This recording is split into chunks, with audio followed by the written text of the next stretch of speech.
El miedo al fracaso que sabotea tu liderazgo. Has logrado mucho. Tal vez lideras equipos, tu familia, pacientes o lideras una empresa.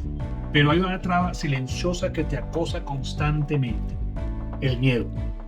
No el miedo obvio que se disfraza detrás de un perfeccionismo, de procrastinación, de autoexigencia. ¿Te suena? ¿A qué se te parece? ¿A quién se te parece? ¿Qué parte de ti está más preocupada por no fallar que por avanzar?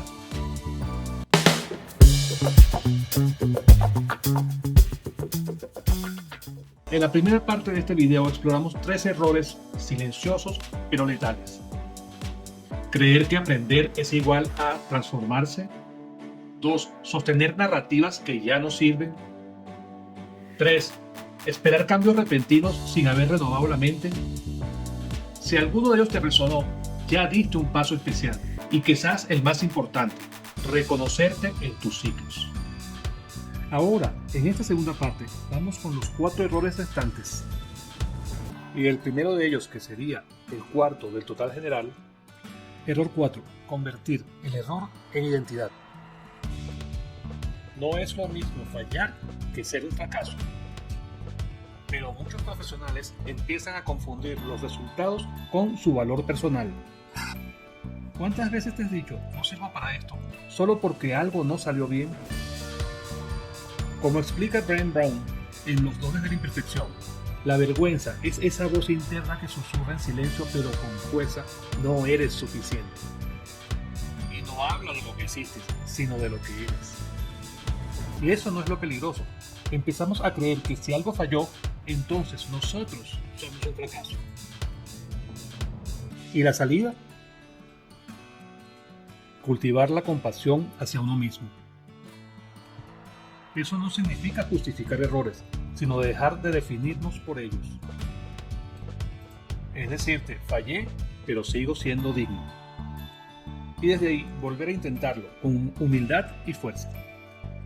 ¿Qué error del pasado sigues usando como excusa para no intentar de nuevo? Error 5. Rechazar el feedback como si fuera un ataque. Muchos líderes se encierran en sí mismos porque han aprendido a ver toda corrección como una amenaza.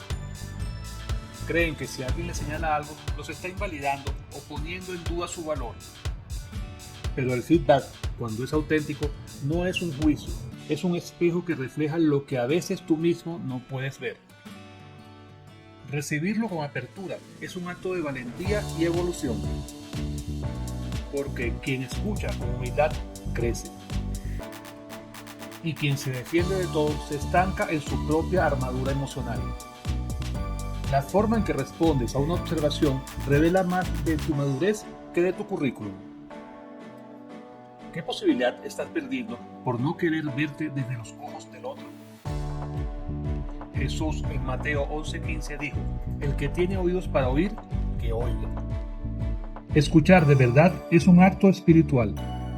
El ego no escucha, reacciona. Este es un caso real. Martín, terapeuta en Bogotá, rechazaba constantemente sugerencias de colegas y supervisores. Cada vez que alguien le ofrecía una observación, él lo tomaba como una crítica personal. Internamente se decía, están dudando de mi capacidad, no valoran mi experiencia.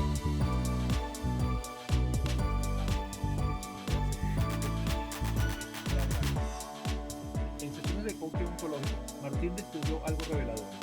No le dolía el comentario externo, le dolía la voz interna que lo convertía en una amenaza.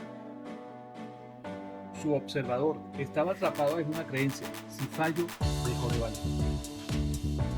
Ese día entendió una verdad incómoda pero liberadora. Su orgullo no era señal de seguridad, era un escudo de miedo disfrazado de fuerza. Descubrió que no necesitaba demostrar nada, solo aprender. Y que cada vez que escuchaba sin defenderse, estaba abriendo espacio a una versión más sabia de sí mismo.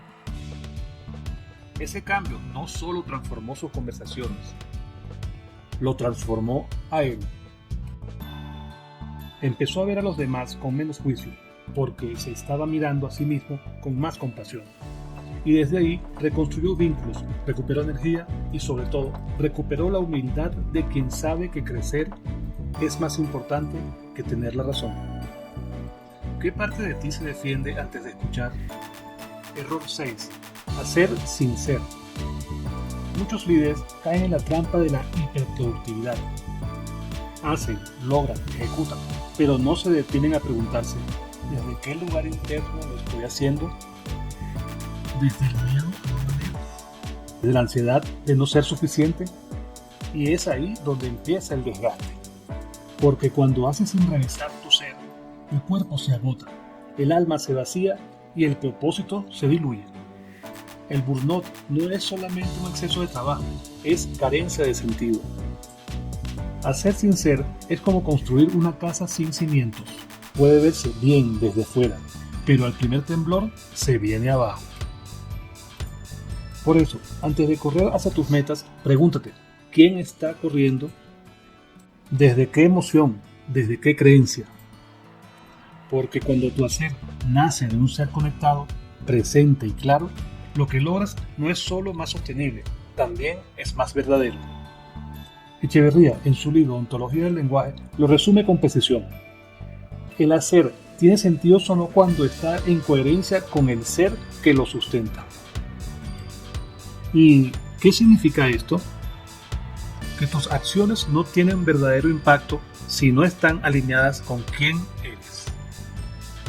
Puedes lograr metas, cerrar proyectos, dirigir equipos, pero si lo haces desde el miedo, la necesidad de validación o el deseo de controlar, lo que construyes se vuelve frágil, porque no está sostenido por autenticidad, sino por carencia.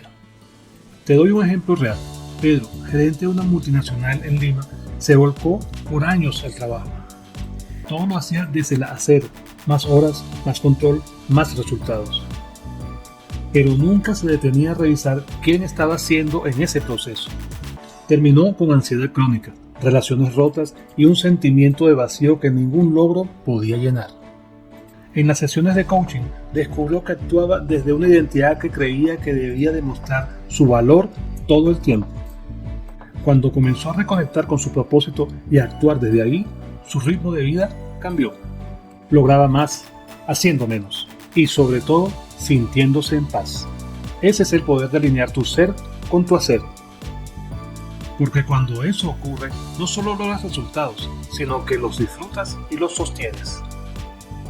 Error 7. Confundir metas con propósito. Una meta se alcanza, tiene fecha, tiene número, tiene fin. Pero un propósito se vive, da dirección, sentido y profundidad a cada paso. La meta es el punto de llegada, el propósito la brújula que te guía incluso cuando te pierdes. El problema es que muchos profesionales se obsesionan con metas externas y se desconectan de su propósito interno. Y cuando eso pasa, incluso los logros más grandes se sienten vacíos. El camino deja de ser inspiración y se convierte en castigo. Lo vemos todo el tiempo. Personas que cumplen metas, que logran títulos, ascensos, ingresos altos y aún así sienten un vacío que no saben explicar. Tienen lo que otros envidiarían, pero algo dentro de ellos sigue inquieto. ¿Por qué? Porque confundieron llegar lejos con llegar a casa. Llegar lejos es cumplir lo que el mundo espera de ti. Llegar a casa es conectar con lo que tu alma necesita.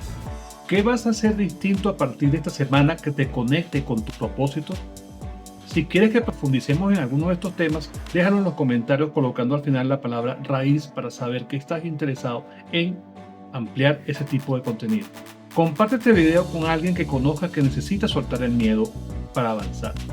Suscríbete y recuerda, si no lo has hecho todavía, descargar el archivo PDF que te estoy dejando en el link de la descripción de este video. Porque el liderazgo consciente comienza no cuando los demás te validan, empieza cuando tú eliges dejar de huir de ti mismo. Nos vemos en el próximo video. Chao.